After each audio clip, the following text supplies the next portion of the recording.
Fairy Tale Chapter 545, everyone's moved on with their life, Crime Sorcier is forgiven, we've got that Mavis Zareth moment, and then we've got no Natsu-Lucy moment. Well, we do have a Natsu-Lucy moment, but it's not the one that everybody wanted. So, today I'm going to talk a little bit about those last few pages. Natsu and Lucy going on that 100-year journey with everybody else, but not really having a confirmation for their relationship, in the sense that they didn't kiss, they didn't talk to each other like they were going to have kids in the future. They didn't have kids in the future, right? There wasn't a time skip that sort of was built off on an actual confirmation between those two being together, and a lot of people in the Fairy Tail fan base aren't too happy about that. But on the other end, he didn't have to confirm them because they've always been stated and they've always been regarded as close as friends. But they've never really been stated and regarded as lovers. So, for instance, Natsu will hug Lucy. Natsu will dance with Lucy. Natsu will hold her hand, right? And these are things you could sort of associate with a pairing, right?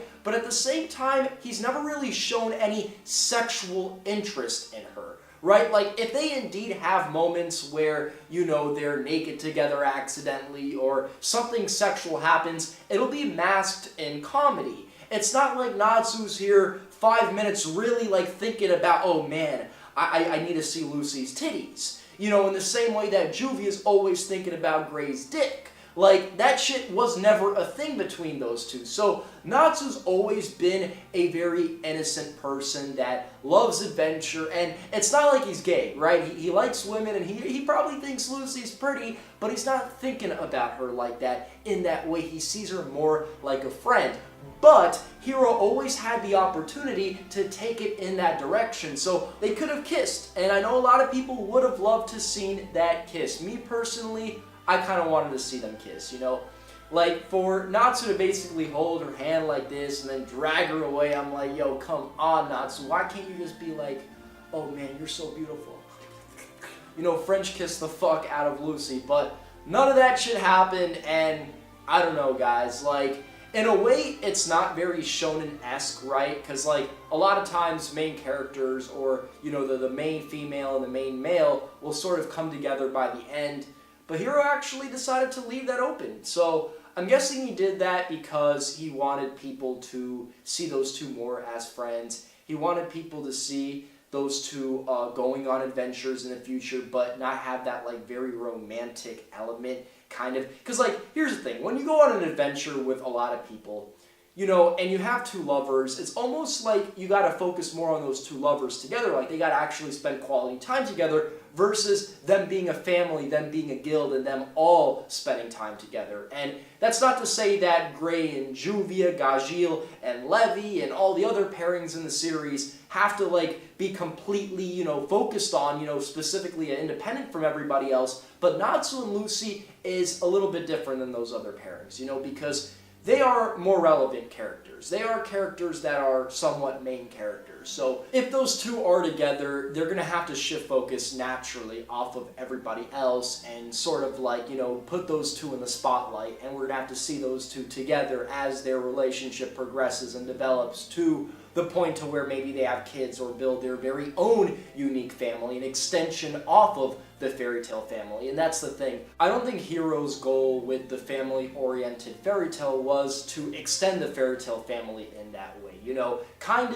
Making these characters that are known as kids, as these adventurous, seeking people to become adults and have these responsibilities and raise kids in the same way that, for instance, Naruto in a way was kind of boxed into, because Naruto in the Boruto series, if you've noticed up until this point, he's kind of been shifted off. He's been kind of put into a box of he's got these set responsibilities, he's got to do all the paperwork, he's got to come home for dinner, sleep, and it's a cycle over and over and over again to maintain the village because his entire life he just wanted that respect.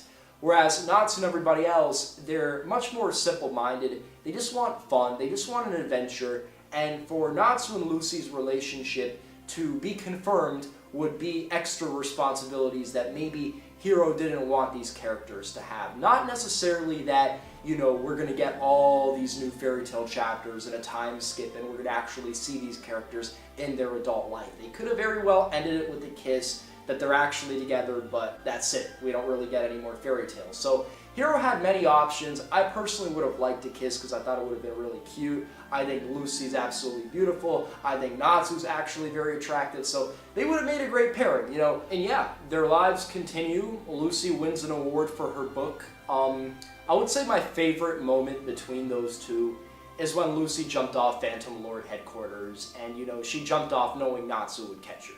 I would say that was probably like the beginning of all of this for me when it comes to like seeing those two together. Is this my favorite relationship in Fairy Tail? No. I actually do prefer the Gray and Juvia pairing. I think their relationship is kind of funny, and at the same time it got kind of dark at one point when Juvia just felt very alone and depressed, like Gray actually left her. And to be honest, I feel like the best relationships in the story were the parent-child relationships. You know, Gray and his father, you know, all those great moments. Or Aquarius, who was kind of like Lucy's mom in a way, you know, even though obviously it wasn't built up like that, by the end that's kind of how it felt like. Or Natsu and Igneel, you know, the constant references back to that time and the flashbacks, seeing Natsu as a little kid, or Gildarts, you know, being that epic badass, Pops, you know, coming in, saving the guild time and time again. I feel like those are the best bonds in the fairy tale story, as well as the friendships, right? The romantic stuff, you know, it's cool, but I don't really need it personally. Although, Hiro Mashima's a great fucking artist, and whenever it comes to creating, you know, pairing wars or having a fan base that's actually interested in the pairings, a lot of times you've got to be a good artist. You've got to be able to depict these characters in ways that attracts people, that makes these characters stand out, and Hiro's never really had a problem doing that. I don't want anybody to feel like Natsu and Lucy's relationship was this like tense, hot, like contrasting of emotions and this, you know, sophisticated machinery behind, you know, like there was none of that, alright? There's none of that for just about anything in fairy tales, so yet alone the actual relationships, because one thing with me, I'm at the point in life where, you know, if you're gonna attract me from a romantic standpoint, you gotta impress me, you know what I mean? You gotta have these characters like be on some really hot shit, you know, not just look hot, like not just be attractive characters. And let's be honest, when it comes to